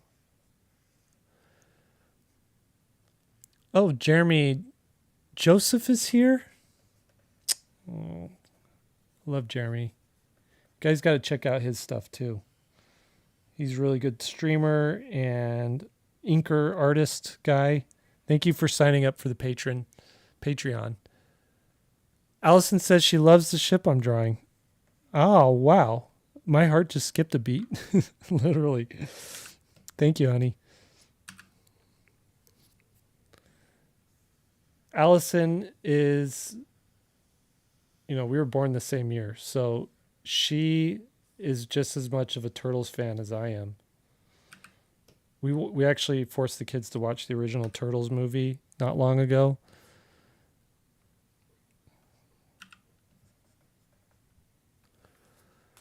Noah says, I remember you talking about a Miss Mouse story with a huge creature. Was that part of Redshift Renegades or was that a different story? That was a Miss Mouse story that I wanted to do, but I haven't done yet. It's on my list of stories, but it's actually, now that I'm doing Redshift Renegades, I'm like, let's make it a Redshift Renegades story. So it'll be a Miss Mouse Redshift Renegades type of situation there. Okay, let's check the Kickstarter really quick. We're like 3 minutes away from it. 2 minutes to go. Oh, now we're down to seconds. Okay, we're just going to sit here and watch this thing finish. Yeah, the kids hated that original Teenage Mutant Ninja Turtles show. It wasn't up to their standards of what a good movie is. And that's probably our fault as parents for not raising them better. 90 seconds, 88, 87. I'll spare you. I won't do it. I won't say every second. But I think we're at the amount of backers we're going to get for this. So I appreciate everybody showing up to this. This was incredible. 1,600 people. Can you imagine all those people in one room? I wish I could hand them each a book personally. Definitely be a lot cheaper than shipping. It turns to red. So now we're in red seconds. 1,600 backers, 8,600 pledged. This is going to be huge for me as an independent artist. This is incredible. So thank you, everybody. I can't wait to finish this book up and get it sent off to the printers. It's really, I'm trying to level up the idea of what an art book can be. Instead of just showing, random sketches, let's fold it into a story. Let's make it something, a little bit more engaging. And it's really tied into the Redshift Renegades universe. They each make a cameo. They have a cameo in this book, as well as a few other characters that you might recognize. And 3, 2, 1. Woo! There we go. Little fireworks going all over the place. Yay. It's done. It's done. I'm tired. I'm going to go watch a movie now. Let's read some of the comments. You guys, thank you so much. Thank you for all the congratulations. Oh, that's great. Should we finish this this TMNT thing really quick? Let's just add a little more color to it. And I don't want to leave you guys hanging. I don't want to do...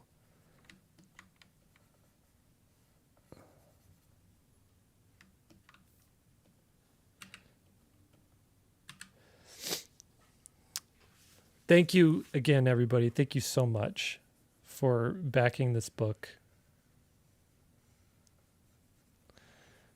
I can't thank you enough. Maybe I should send a little thank you note to each of you in your books when I send them out.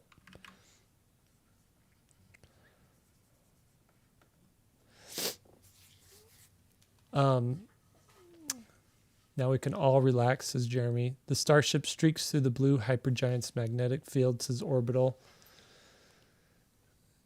It's 11 p.m. on the East Coast right now. Allison, I'm impressed that you stayed up. So good night. I love you. Have sweet dreams. Talk to you tomorrow. We're separated by thousands of miles. She's on vacation. I'm here trying to earn money. I have work to do. I got to finish making this book. So that's why we're separated right now. She has the kids.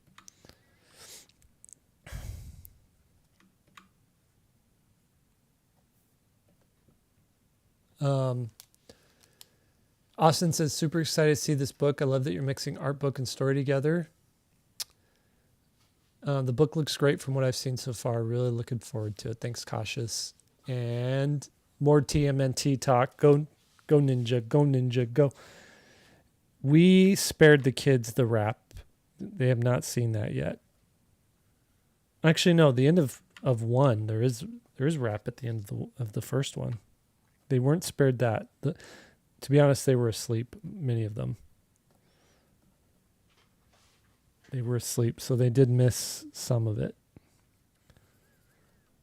But I like that TMNT. It's a good movie, and I saw someone put it this way. I think it was a tweet or something, but it said, imagine you're this kid in New York City, and you're just looking for something fun to do, and some friend is like, hey, you got to check out this place where I go every night. He's like, what is it? He's like, check it out. And so they take you to this abandoned warehouse, next to the docks.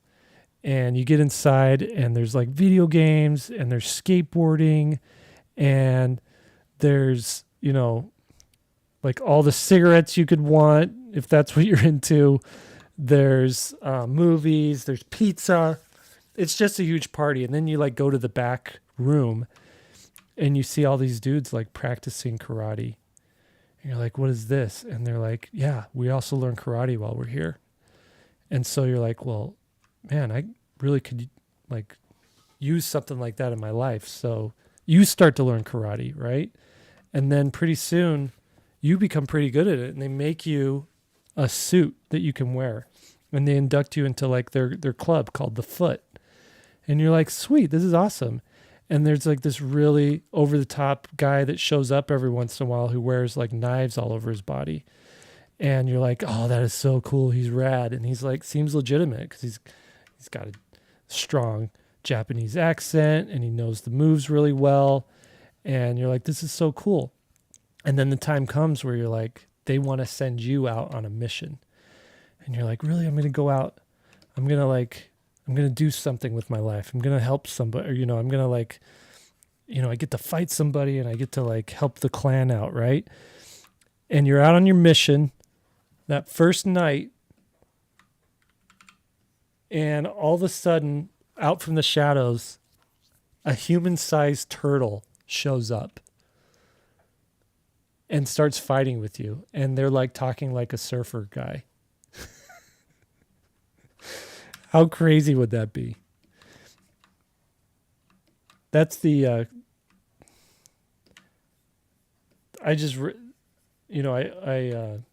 read that tweet. That was more than a tweet, what I just said, but I embellished it some. But I thought that was funny. Thought that was hilarious. Okay, we're just going to add a little shadow to this now.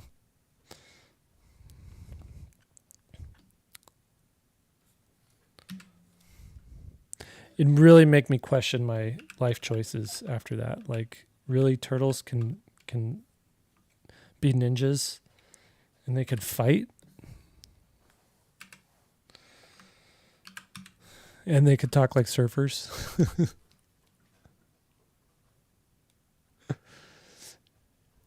Yeah. Who's this Shredder guy? Don't worry about him. He's fine.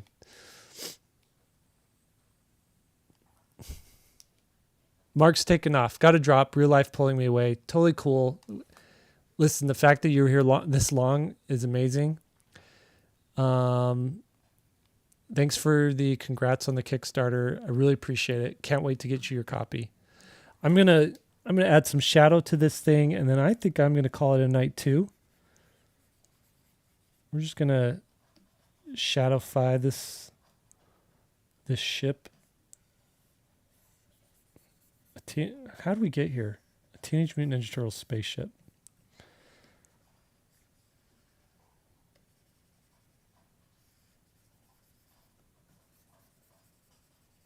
I hear my dog in the background. I don't know if you guys can hear him, but he's chomping. He's eating his dinner. He's a late eater. He never eats like the first half of the day. He's always eating the last half of the day. I don't know if he's on some kind of weird schedule.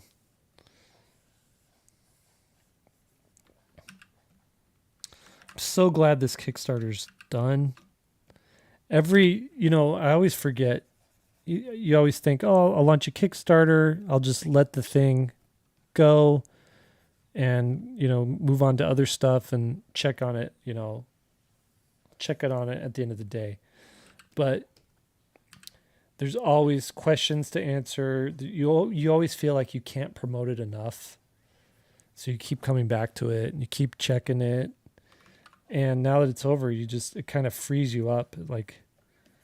It makes you feel a little bit like you have your life back.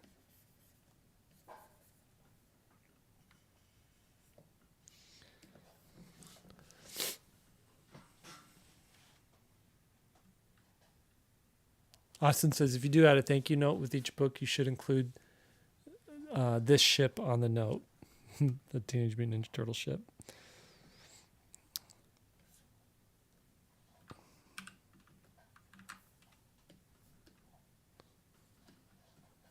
There we go.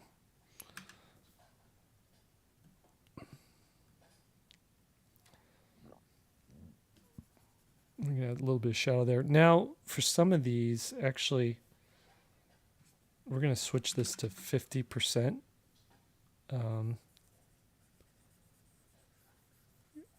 50% power on this brush. So we can get like half a shadow on the side here.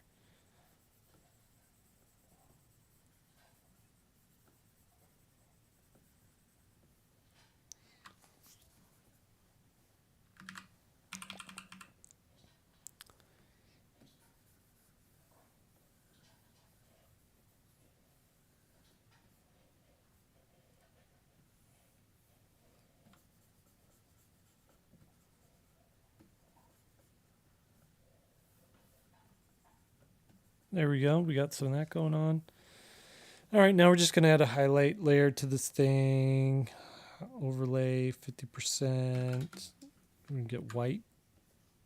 And we're just going to go in and add some highlight on some of it.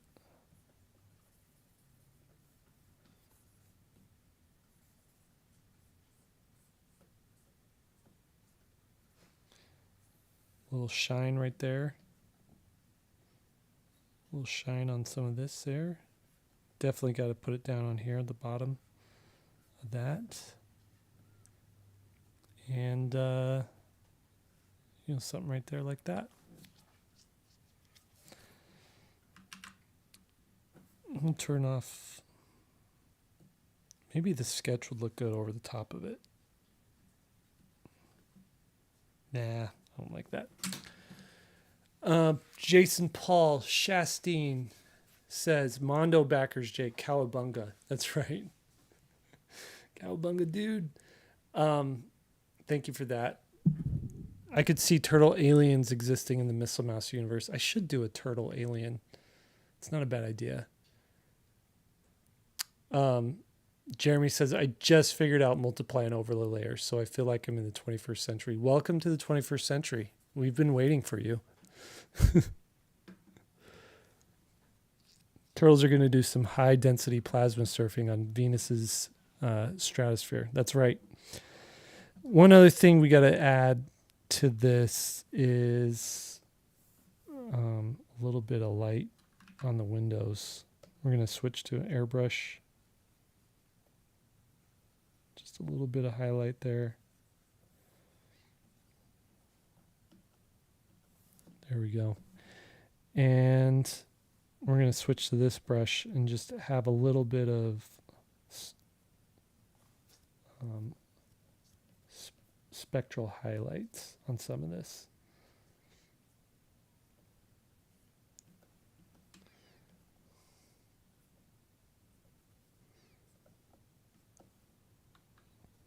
All right. Looks good. Now let's do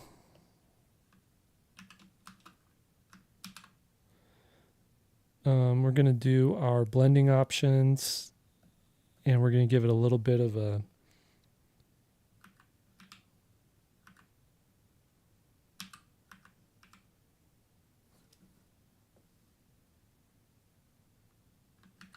we're just going to do that. So you can see here it's got the little bit of the red and blue on it. I always like that effect. And I'm going to call this guy done. Our Ninja Turtle ship is done. All right. Allison says, just a reminder to turn on your ringer before I go to bed. Thank you, honey. I'll do that. Let's switch to FaceTime. All right, I'm going to call it done for today. This is a good session. Been doing this for a couple hours now. I just want to thank you all for backing the Kickstarter again. And what I'm just reading my son Milo says he really likes your hat. Space Yak says, I found this on the beach. It was washed up ashore, and it was barnacle-y and like sad, and so I threw it in the wash. Can't say I washed it. Allison was doing laundry that day, so I can't say that day. Every day. Anyway, got washed, and now I've been wearing it. I actually wore this hat when I had a meeting with J.J. Abrams. So this is my lucky, I'm going to call this my lucky hat. I had a meeting with him for one of the projects I was working on. And there's that. All right, let's call it quits for tonight. And I'll see you guys. I'll see you guys next week sometime. We'll do this again. Okay. Bye-bye.